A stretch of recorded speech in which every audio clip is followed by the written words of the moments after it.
Sony has a big legal battle on the horizon because they want to make sure that a certain game has zero chance of seeing the dawn of day.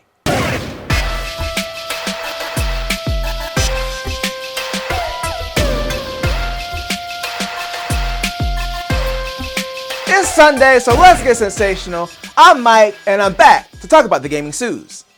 And speaking of sues, it looks like Sony is taking a certain company to court over claims that they've copied one of their games. So Sony is suing Tencent over their upcoming game Light of Motorum, which they announced in November of last year, because of similarities with Horizon Zero Dawn, or the Horizon series in general. In Sony's lawsuit, they're claiming that Tencent's game is copying memorable aspects of Horizon Zero Dawn, Horizon Forbidden West, and Horizon LEGO Adventures, which include the post-apocalyptic setting where tribes of humans coexist with machines, and they're also claiming that they've copied the visual appearance of the game as well. I will say, looking at the marketing example that's provided, I can kind of see where Sony's coming from. But one of the bigger things that Sony is claiming in their lawsuit is before Light of Motorum was announced, that Tencent reached out to Sony to do a licensed mobile game in the Horizon universe that Sony rejected. So to me, it sounds like Sony thinks that they were already making this game with the intention of licensing the Horizon IP for it, and when they weren't able to, they just changed the name of the game and some of the visuals. Now on the surface, it seems like Sony may have a good case, but it's law, so who knows how it's going to turn out.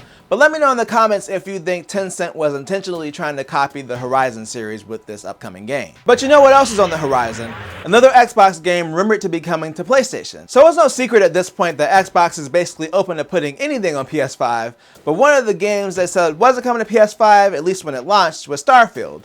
But that may be changing soon. So it's being reported by the site MP First that Starfield is making its way to PS5 in spring of next year.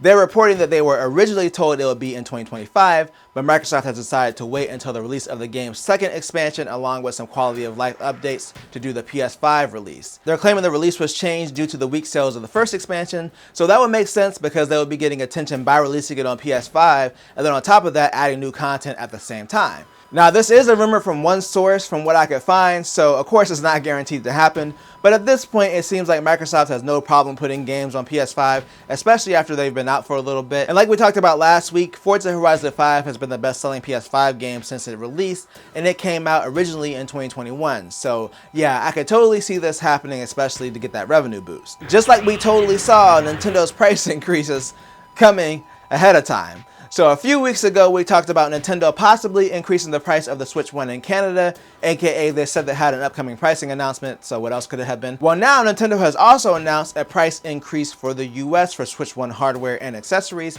So starting August 3rd, which is the day this video releases, Nintendo is increasing the price of the Switch, Switch OLED, and the Switch Lite. Now they didn't officially announce the new pricing yet, but Wario64 spotted the new prices at Target and posted them. So according to what was spotted at Target, the Switch is going from $300 to $340, the Lite is going from $200 to $230, and the OLED is going from $350 to $400. Now we don't know which accessories are going to increase in price, so we'll have to wait and see which ones change in the upcoming weeks. Nintendo did say that Switch Online as well as the Switch 2 and its accessories are not changing in price, so it sounds like they're trying to absorb some of the additional costs from tariffs with their last gen hardware. Now of course that could change in the future, but I think it's a better strategy for them right now than raising the price of the Switch 2, considering that it just came out and it's already quite a bit more expensive than the Switch 1.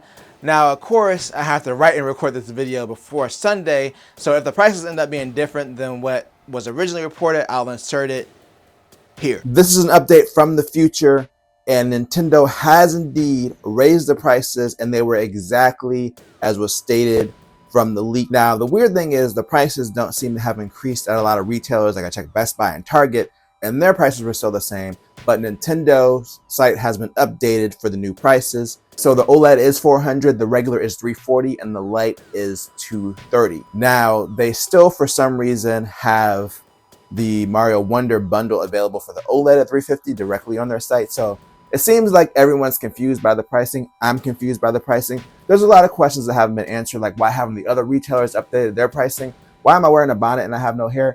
Valid questions. Unfortunately, no answers right now. Back to past Mike. But either way, the Switch 1 pricing is going up Switch 2 remains unchanged for now, and hopefully Nintendo can maintain that price given the current tariff situation. But you know what? Who cares anyway, because the Switch 2 isn't even the new hotness anymore, because we're all looking forward to the PS6 now. In fact, that's what we're talking about today in our final story. So we got our first rumors about the specs of the PS6 and Sony's rumored upcoming handheld. So YouTube channel Moore's Law is Dead is claiming that they reviewed some older AMD documentation and it had some information about the specs for the PS6 and Sony's upcoming handheld, as well as their codenames. So the PS6 codenamed Orion will be targeting a 160 watt TDP. It would have 8 Zen 6 cores, between 40 and 48 RDNA 5 compute units at 3 GHz, and either a 160-bit or 192-bit bus with GDDR7 memory at 32 gigatransfers per second.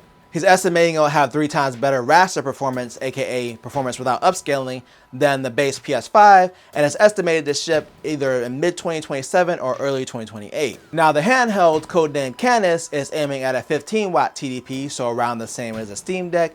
It would have 4 Zen C cores, 12 to 20 RDNA 5 compute units at 1.6 to 2 GHz, and a 128-bit bus with LPDDR5X. Now the handheld is estimated to be half the raster performance of a base PS5, and both are expected to be backwards compatible with both PS4 and PS5 games. It's also rumored that the handheld size-wise will be smaller than the Switch 1. Of course, take all of this with a grain of salt because this was found in old documentation and things could have changed by now. But as far as what this new power means for the PS6, Moore's Law mentioned this, and it was quoted in the article as well. If the PS6 is that much more powerful than the PS5, with PSSR, the upscaling tech they developed for the PS5 Pro, that means that we could finally see games run on TV, like AAA games, at 120 frames per second. It occasionally happens with the PS5 now, but it's pretty rare. It's mostly like indie games and stuff like that, or they do like the 40 Hz mode for Spider-Man. But we don't consistently see high refresh rate games on these new consoles. Now the handheld, of course, is the more interesting part in my opinion, especially if it runs PS4 and PS5 games. Even at half the power of a PS5, if it runs at 1080p and uses upscaling, it will still be a pretty powerful handheld. Now, the Kotaku article also notes that Sony seems to be focused on keeping the prices down, which is why they didn't go with more powerful hardware.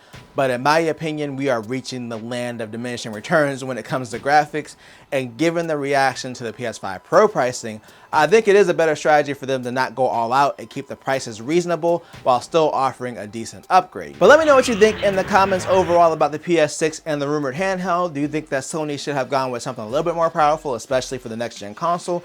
Or are you fine with less power at a more reasonable price? Again, let me know down below. And if you enjoyed this video, then make sure to tell a friend, tell a coworker, like, share, and subscribe, and hit that bell notification button thing wherever it is to be notified when I drop a video or a live stream. And always do at least 2 things at the same time.